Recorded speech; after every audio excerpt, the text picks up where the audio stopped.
Hi అండి, అందరికీ నమస్కారం. ఈ వీడియోలో నేను మీకు మన ఆంధ్రాలో పీతల పులుసుని ఏ విధంగా ప్రిపేర్ చేస్తామో ఒకసారి అయితే మీరు కూడా చూడండి, చూసి ట్రై చేయండి. టేస్ట్ అయితే చాలా బాగుంటుంది. ఈ పీతల పులుసు అయితే మీరు తినే కొద్దీ తినాలనిపిస్తుందండి. టేస్ట్ అంత బాగుంటుంది. ఒక్కసారి అయితే ఈ విధంగా మీరు కూడా ప్రిపేర్ చేసి చూడండి. ఇప్పుడు ఈ కర్రీని ఏ విధంగా ప్రిపేర్ చేసుకోవాలో ఈ వీడియోలో అయితే చూద్దాం. ఈ పీతల కర్రీ ప్రిపేర్ చేయడానికైతే ఇక్కడ పీతలైతే తీసుకున్నానండి. ఇవి చిన్న సైజు పీతలండి. ఈ చిన్న సైజు పీతలైతే చాలా బాగుంటాయి మనకి పులుసుకి. ఇవిగో చూసారా, ఈ పీతలనైతే శుభ్రంగా క్లీన్ చేసుకోవాలి. క్లీన్ చేసిన తర్వాత నేను మీకు చూపిస్తాను. ఇదిగోనండి, పీతలను ఎప్పుడు కూడా క్లీన్ చేసేటప్పుడు సాల్ట్ వాటర్ తోటే క్లీన్ చేయాలి, లేదంటే చప్పబడిపోతాయండి మనకి పీతలు. ఇవి క్లీన్ చేసుకున్న వెంటనే ఇలా కారాన్ని అయితే వేసుకోవాలి. ఒక స్పూన్ కారం, కొద్దిగా సాల్ట్ వేయండి. ఇందులో కొద్దిగా పసుపు వేసి చక్కగా పీతలకైతే పట్టించాలండి. లేదంటే పీతలు మనకి ఊలిపోయినట్టు అయిపోతాయండి. ఊలిపోవడం అంటే మనకి వాటర్లో వచ్చేస్తుందండి. వీటిని అయితే పక్కన పెట్టుకోవాలి. ఇప్పుడు ఈ కర్రీలోకి అయితే మసాలా ప్రిపేర్ చేద్దాం. దీనికోసం ఇక్కడ ఒక మిక్సీ జార్ అయితే తీసుకున్నాను. ఇందులో ఒక స్పూనున్నర ధనియాలు అయితే వేసుకోండి. అలాగే ఒక స్పూన్ జీలకర్ర వేసుకోండి. వెల్లుల్లి రెమ్మలు వేసుకోండి. 5-6 వెల్లుల్లి రెమ్మలు అయితే వేయండి. ఇప్పుడు ఒక 2 ఉల్లిపాయలండి, మీడియం సైజు ఉల్లిపాయలు తీసుకుని చక్కగా ఈ మిక్సీ జార్లో వేయండి, చిన్న ముక్కలుగా కట్ చేసి. ఇప్పుడు చక్కగా మిక్సీ పట్టిన తర్వాత మీకు చూపిస్తాను. ఇదిగోనండి, ఇలా మెత్తగా మిక్సీ పట్టాలి. ఈ మసాలానైతే ఒక ప్లేట్లోకి తీసుకున్నాను నేను ఇక్కడ.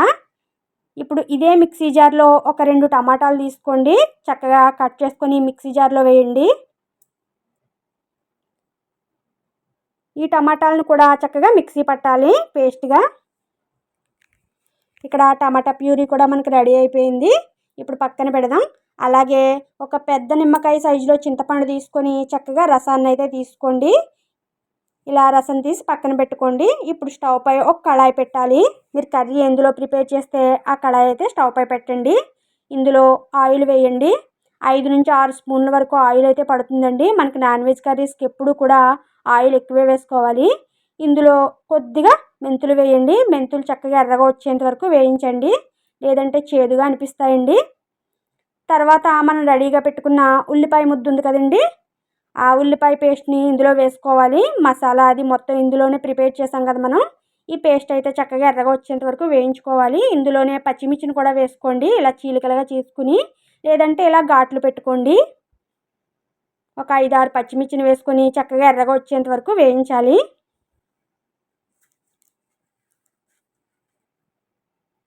ఇందులో కొద్దిగా కరివేపాకు వేయండి. కరివేపాకు వేసి ఇలా వేయించండి. తర్వాత మనం మిక్సీ పట్టి రెడీగా ఉంచిన టమాటా పేస్ట్ని అయితే ఇందులో వేసుకోండి. వేసుకొని చక్కగా ఇలా ఫ్రై చేయండి.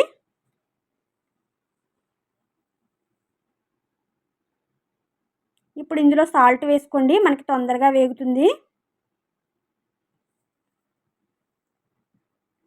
మీ రుచికి సరిపడా సాల్ట్ వేసుకోండి.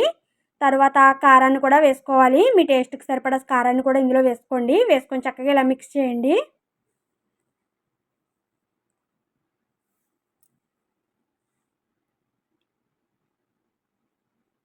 మనకి పచ్చివాసన పోయేంత వరకు వేయించాలి.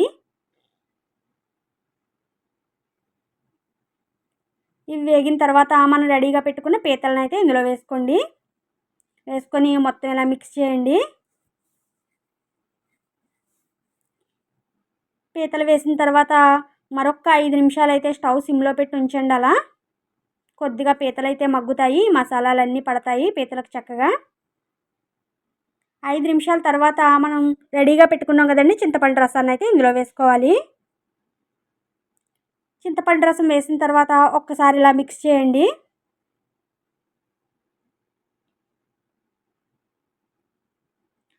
ఒక పొంగు వచ్చేంత వరకు మరగనివ్వాలి.